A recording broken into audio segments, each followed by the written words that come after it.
Welcome to another episode of the Authentic Podcast with Tanner and Jared. We're back, baby.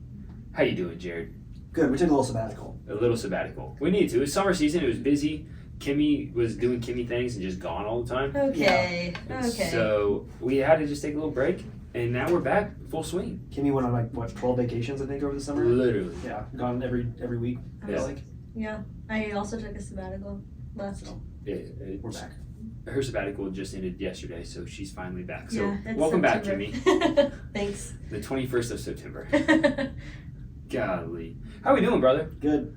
How's Great. How's everything been? How is, now that we're back in this full swing, how's real estate been? How's life been? How we doing? Yeah, real estate's been interesting for sure. Yeah, I we'll think- dive into it. I think we can dive into that. Man, the weather's changing. I know it's fall. Feels good outside. This is the season. This is my season where I thrive. I agree. I love fall. It's my favorite season by far. Yeah, I was ready when we hit that 90-degree day a few days ago. I was like, no, I'm done. Done. I'm done with this. How you doing, Kimmy? Great. Living life over here. I love fall too. You just went to Utah? I did. It She was back? nice. Yeah. But yeah, nothing new. So, Jared, Living. what are we talking about today? I mean, obviously a lot's happened since the last time we spoke. I know.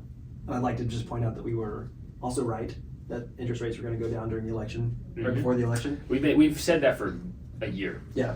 And everyone's like, oh yeah, let's look at the economy. Yeah, dude. We know that it's right before the election, always. Yeah. Like, it's, you can say what you want about the economy. It's all about the election. Gas prices are down. Shocker.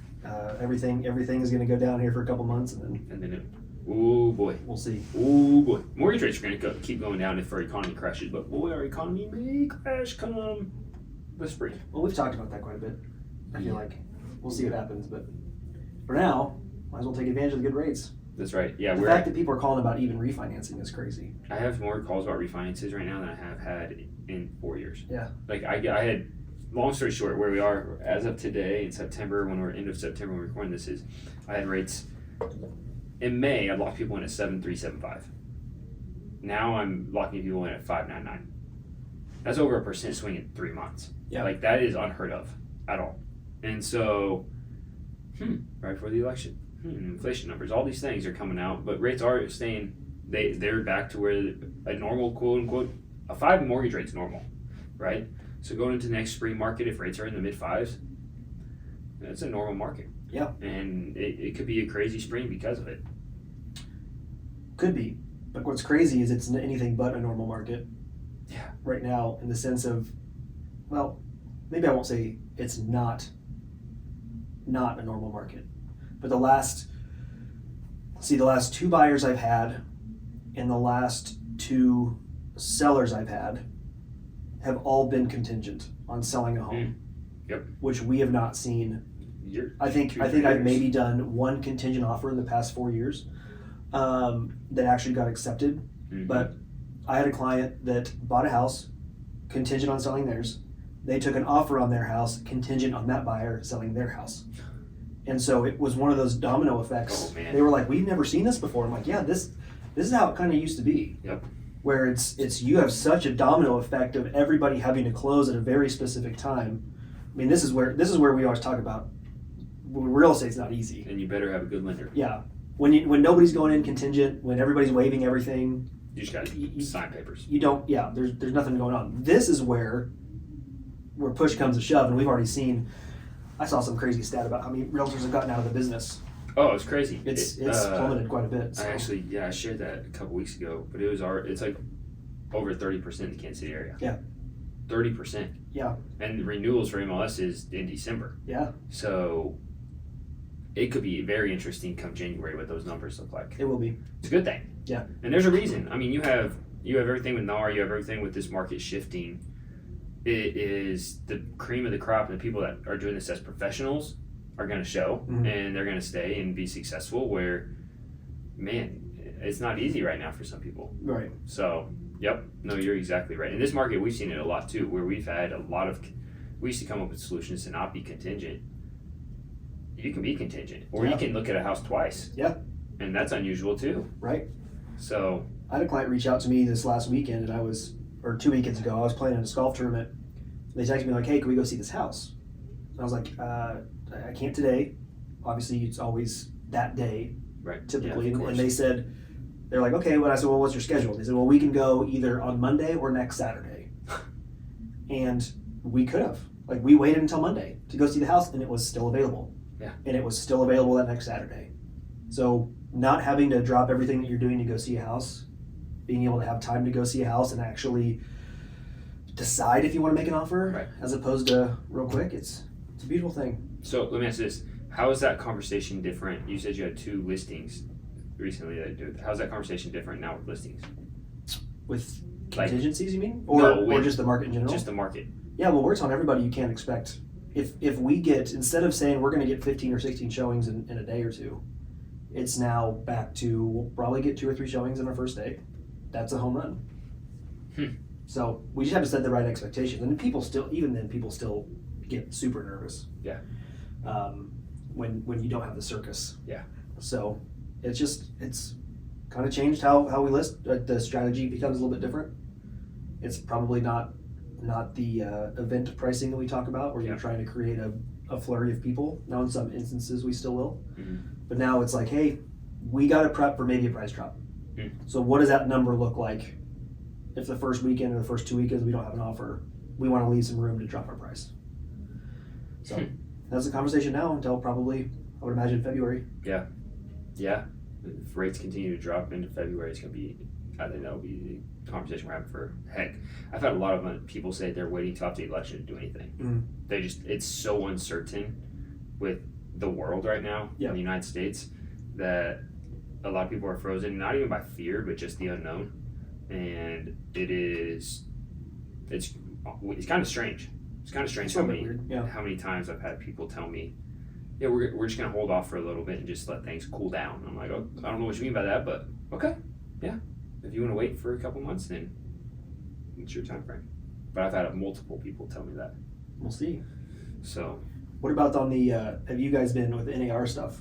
I've got a couple stories about that. yeah, so when it started changing, I just had one this morning where it's a normal, but instead of 3%, I've seen we've seen a lot of 2.5% commissions for buyers buyers agents, which is fine. But we've seen a lot of 2.5%, and the biggest adjustment on the lending side is we have to now get the buyer's agency agreement sent to us as they get the contracts come in. So we have to get the buyer's agency agreement, we have to get the contract, we have to get the commission, everything. Where before we just had to get the contract. And long story short, I had one day that none of the sheets aligned, so we had to get a bunch of new documents. So it's just like it's a lot of tedious work. Now that is just behind the scenes. What we're seeing in the market though is we've only seen probably 2 or 3 buyers paying commissions out of 50 deals. Mm-hmm. And are they rolling that into their loan? And they're rather one paid out of pocket, 2 of them brought a little bit less of a down payment and rolled it into the loan, so they had a little bit of wiggle room. So yeah, I've only seen it 3, so less than 10%. I've seen where buyers have to pay for it, and on those, some of them they knew when they were making the offer what they were doing. So it hasn't really changed that much, which is kind of what I expected right away. Right. People are aware of it, which I didn't realize. Like, there's quite a few people that actually are kind of aware. They don't know what's going on, but they ask about it. So what do I have to pay this 3%? Do I need to? So it is interesting though, but not a huge difference on our side. What about you? Same thing. It's just been a lot more explanation, a lot more Mhm. questions, but nothing's changed, and that's the same thing. I just tell people we're going to write into the contract, and I've heard stories of people saying, well, everybody's handling it different. Yeah. Obviously, but I've heard stories of people that have they're just writing in 3%, and sellers are like, well, we're not willing to pay that, because that sellers think that that's what they should do. Right. But that's the offer, right? Just because you can negotiate that, if you don't have another offer, Yeah, what are you gonna do? what are you going to do? And that's why I've always been confused when people tell me that story. I was like, were there other offers? They're like, no. And I'm like, well, then that's your offer. Yep. The real estate commissions have always been built into the listing price. Correct. Always, it's no different. And So when we go to a seller and the seller's like, we want to list our home for $200,000. Okay, here's your take home after paying the realtors, Yep. both sides. So that's what confounds me is just that people feel like they need to negotiate, but I don't think they're actually understanding the ramifications of what they're doing. Yeah. And this happened to me the other day, and my mind just melted, and I wanted to just $5,000 on a mortgage.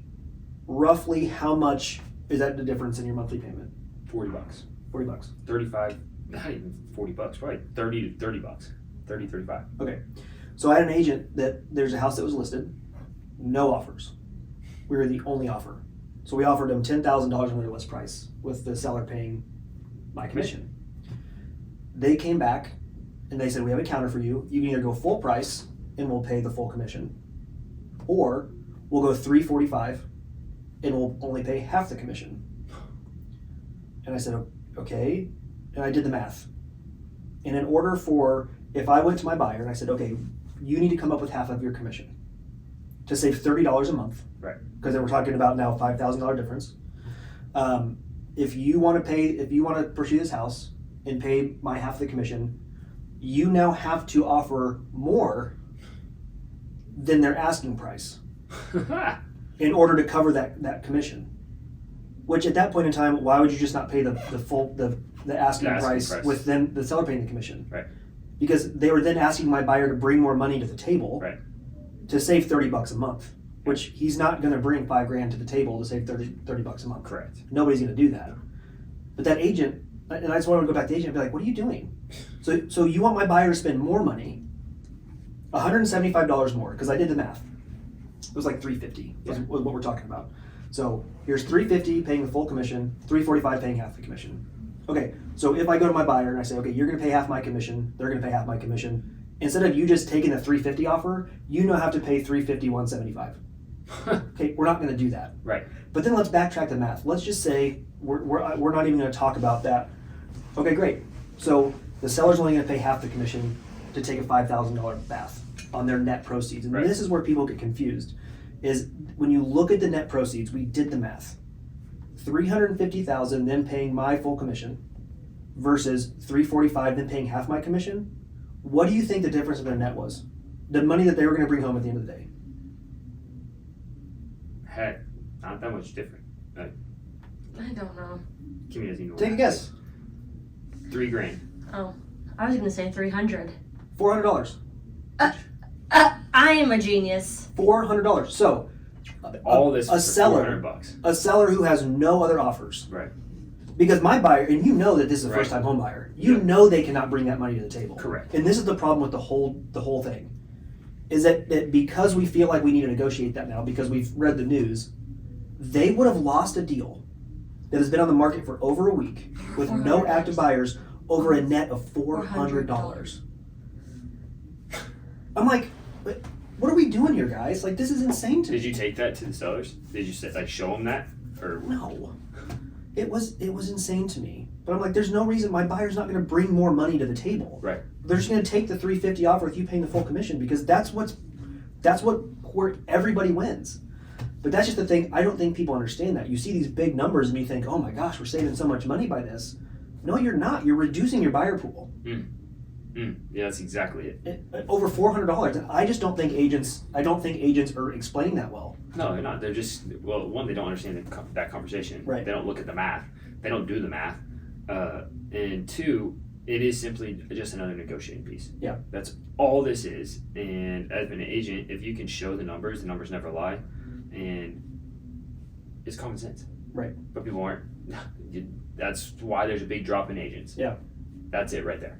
But that is the thing is legitimately because we did the math. Obviously, we're doing the math because we take that into our considerations. Right. So we're looking at say, okay, if we go this route, we go this route, and then I saw the numbers. I'm like, are you kidding? $400. I know $400 is not a small amount of money in the grand scheme of a real estate transaction. That is nothing. Right. It really is, and especially to let a buyer walk over $400 is baffling to me. It is. because you're probably going to have that in holding costs for a couple weeks. For sure. Well, you pay that interest instantly. Yeah. Like 2 weeks of holding a mortgage, yeah, you're paying that. But that's what we're seeing of more of They're trying to negotiate right. when they don't know what they're negotiating. Right. Yep.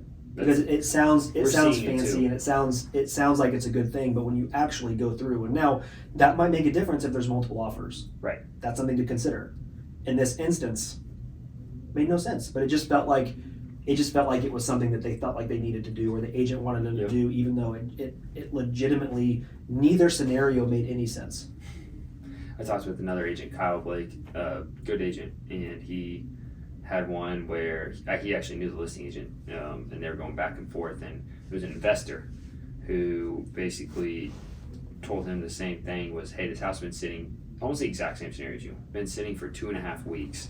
So Kyle came in, offered like $285 on a 300 house and haven't paid full commission. They went up to $290 paying 1% commission. And Kyle's like, what are you doing? Like, no, this house is sitting. And the listing agent actually said, hey, I've explained this to them. They understand what's going on, but they think they can negotiate with you. He's like, okay, then we're not going to offer. And he played hardball about his commission for 2 days, to the point that they're like, okay, we'll pay full commission. And they end up doing it because they saw the numbers. They're like, what are you doing? Yeah. The listing agent was on his side. It was just like, this is crazy, but they were investors thinking they can negotiate it. I think it's just people having to realize, like, this is the new norm of negotiating, but everyone that's in real estate has seen 6% forever, including appraisers who are appraising houses as if there's 6% in there. Mm-hmm. If not, then let's say you're only paying 5%. The house should be 1% cheaper then. Mm-hmm. And every appraiser will tell you the same thing. That's how they've been appraising houses for years, is adding 6%. And so if you take that out, then houses should be cheaper. People aren't considering that whatsoever. So we'll see what happens with it. It'll be interesting. It is just so funny to me. I can't. The good thing, and it's not necessarily different in what we've done before, but I was in a scenario with a client where this has given me the opportunity to kind of rearrange how we're paid a little bit in a way that helps them. So I had an instance where I ended up taking a reduction on a buyer's commission side to help them get the house that they wanted. But then I told them, I said, when you sell, typically when people buy and sell with us, we'll help them out in some way, right? We'll typically help pay for something or do something because they're doing both deals. And I said we can do this on the buy side, but we're gonna have to make it up when you list your house. And so that's one of the things too that's been kind of interesting of how this whole thing shakes out, because you're now kind of putting numbers in place to where it still makes sense. It helps them on the buying end. Right. But then when they go to sell their house, you're adding on. Yeah. Basically like, okay, you don't have to bring this to the table here, but then when you sell your house, it's going to be a little bit more out of your proceeds to cover the difference. And if you're a good agent, you can explain that. Yeah. And it's not a bad. This whole thing's not a bad thing. I really don't believe it is bad at all. It's just new. Mm-hmm. There's been negotiating in everything forever. It's just another negotiating piece. And if you're a good agent that can explain it, then it can help you. In my opinion. Yeah. Right, Kimberly. We'll see. Yep. I think it's still so new. I think everything's still shaking out, but it's not. There's still some agents. It isn't the same thing. I mean, it happened with COVID. Once stuff happened with COVID, everybody changed how they showed houses, and everybody kind of made a quick snap. Like, this is what we have to do.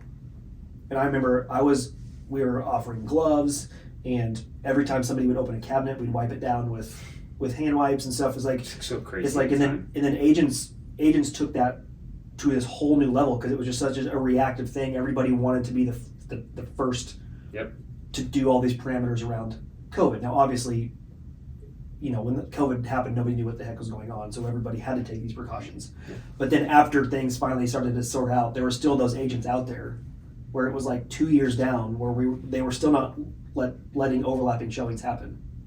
Like, what are we doing here, guys? But it was a matter of, I think, people kind of want to be the first to do something, and so we're seeing that all iron out right now. Do you think, going along those lines, that people won't be the first, do you think you'll see, because I haven't seen this yet, but some agents who are struggling become discount agents where they offer 1%?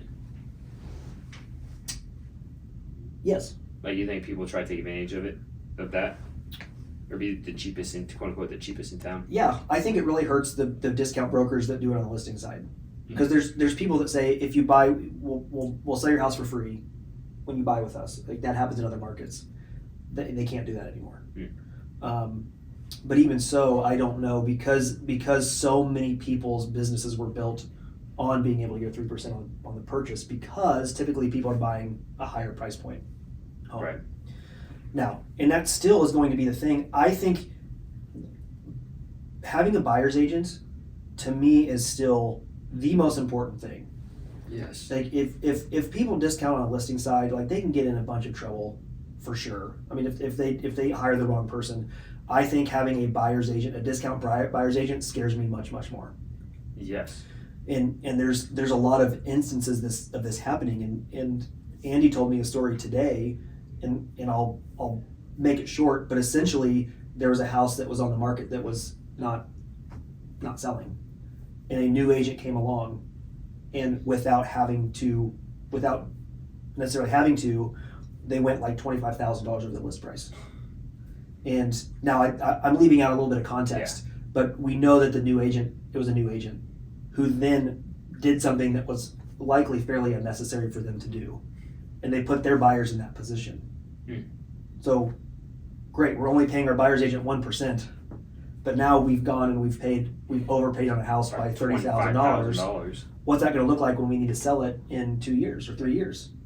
Now, and that's a situation that's really tough. And even with my buyers, we tell this all the time. I'm talking people out of buying houses more than I am talking them into buying houses. This happened the other day. We had a house that was sitting on the market, and we were trying to come to terms, and the seller wanted more than what we were willing to pay, and we were, I think, like $10,000 off. And I could have very easily been like, just buy the house. It's a great deal. Buy the house. And they were like, what do you think we should do? And I said, nothing. That is still overpriced. You should not pay that much for this house. And they were like, oh my God, thank you so much for being honest. Yeah. Like, we'll just hold off. And then eventually we made it work at the price that made sense. Yeah. But that's the thing of, like, you hire a discount agent, there's a reason they're going to be discounting. Yep. And they're probably not going to give a shit. Yep. At least that's what we've seen. That's the fact. So, I don't know. I think there is going to be this discount. It's always a race to the bottom. But Welcome to the mortgage world. well, yeah. But I mean, we did it. I said it 100 times. We did this to ourselves. Yes. Like, we just became these, popularity. Whoever has the funniest video on Instagram, dancing around and doing dumb stuff. And You awake over there? No. sorry. So much Sorry, we're numbers. talking about real estate numbers. So many numbers. She wants to talk about pretty houses No, I'm just kidding. and selling sunset. No. Get your coffee, Kimmy. We're not in Utah anymore. I drink it. Anyways, I think we should have Kimmy. She should be working a discount. If that's the way that this works. no. What? Kimmy, we'd like for you to work for 1% less than you're currently working for. Yeah, right. I'll take my butt to home. But to home. Yeah, I'll just sit at home. Oh. Just kidding. I do have a question though. So, the last story you told with the buyers and the like $300, Mhm. they didn't buy the house, did they? Oh, where the agent Yeah. asked to negotiate? Moral of the story: they didn't buy the house. No, they went with the $350 Okay, paying a full commission gotcha. Yeah. I just wanted to because know. that was like obvious. Yeah. Right. It It's like was one of pay those things. numbers. Yeah. They Okay. like renegotiated. Yeah. So Yeah, it is interesting. But it's the new norm. Yeah. But it's going to be, last thing we'll end on this is, I want to hear what you think the next 6 months are going to bring. The rest of the year, with NAR, with the election, with everything, into spring market. I think Don't hold us accountable, guys, but this is... people that have been sitting on the sidelines waiting, saying like, we're gonna wait for interest rates to drop. If those people that were actually serious, that weren't just doing lip service, I think they're going to put themselves in a really good position. I do too. The people that are going to buy in the next few months, while these rates are as they are now, I think before the crazy market happens, because we're still in in a market where buyers have a lot of choice right now. I just think, I said it last year too, this is the window that a lot of things can happen. Mm-hmm. And people can put themselves in a really good position. And I hope people do. I understand waiting for the election stuff. I understand people are scared, or apprehensive, or whatever you want to call it. But if people are even thinking of buying a house in the next year, I think now would be the time that they should really put some chips in and see what happens. I agree. But I think interest rates will go back up again, and then probably settle again. I think it's going to be a bit of a roller coaster here for a little bit. Oh yeah. And then finally settle down. But by then, again, you're talking with the appreciation that's been going on. Yeah, I don't see any reason to keep waiting unless you're not in that financial position. I agree. That's exactly how I feel. I think it's going to be a roller coaster on rates going up and down as they trend downwards still. Just volatile because the Fed can sneeze, presidents can sneeze, anything can happen and the rates will change, Mm-hmm. right? But I think the next 2-3 months, if you can afford to get in a home now, it's prime. Yeah. Rates came down already a full % from where they were 3 months ago. And even if they go up and down for a little bit, you have so much opportunity in this market where if the economy goes down or if whatever happens, rates are trending down. Like eventually, it's going to be a bumpy ride, but in the next year, rates should be in the 5s, like consistently in the 5s when they settle in the next 6 months to a year. If rates are in the mid 5s, like 5.5% come spring, you're going to see so much activity, I believe, because people can stomach going from a 3.5% rate to a 5.5% rate more than they can stomach going from 3.5 to a 7. Mm-hmm. And if that happens, it's going to be nuts. So it's like, dude, get in now, gain your equity position. So then literally in the spring, 6 months from now, your house, you could probably get 5 to 10K in equity because if you buy it at that time, you're going to have multiple offers. Yeah. So it's just like, be smart about it. Rates have came down a lot. Affordability is a lot better. And so be smart about it, but you do have a prime opportunity for the next 3-4 months as a buyer. I agree. I wonder if it'd be beneficial for us to look at, probably not, we probably don't want to go down this road, but I've seen a lot of stuff politically about the housing market and what people are thinking or they might do. Let's dive into that next time. I would be curious to actually go through and look at what ramifications that might have. But at the risk of, I don't know. Yeah, we'll look at both sides. I mean, and you can look at what happens during elections. Every time there's an election, everyone's like, oh, rates are going to drop right after the election. Historically, rates haven't really dropped unless it was the 2008 election because the economy was crashing. Mm-hmm. And in 2020 because the economy, right? And COVID. And so it's like, people are like, oh, I'm going to wait for the election. There's not going to be that much. Now, we do need to dive into some of the policies on both sides of, because, like, for instance, you listen to the last debate, it was all about one of Kamala's, it's Kamala or Kamala? One of her policies. Sorry, it's one of her policies with a $25,000 incentive for home buyers.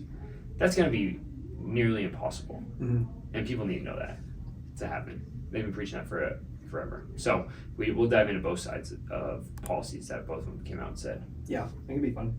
So, cool. Well, anything else? Can we leave us with one wise tip of the day? Something you learned in Utah. I don't have anything. There's weird drinking laws in Utah. It's Right. crazy. There you go. Kimmy went to the K-State football game. K-State got their butt kicked, and there was no drinking in the stadium, so she was miserable because people were yelling at her and she couldn't drink, and she was feisty. Shouldn't there be? I was just like, you guys are, there's 64,000 people here and all of you are sober. This is insane. But there has to be. I would like to see what if do the laws actually Like, do people really not help? drink? Yeah. Yeah, that's what I was wondering too. They all looked like they were very sober. Were you? Yes, by the time of the game, yes, I was sober. Well, good. Ask So it Kimmy was what good. happens when she mixes espresso martinis to tequila. I saw Just that kidding. on No, Instagram the other day, and I was like, oh god. Live life. Live life. All right, y'all. All right, y'all. We'll jump in again next time. Have a great week. we'll be here. We're back. We're back. We're back. Bye. See y'all soon.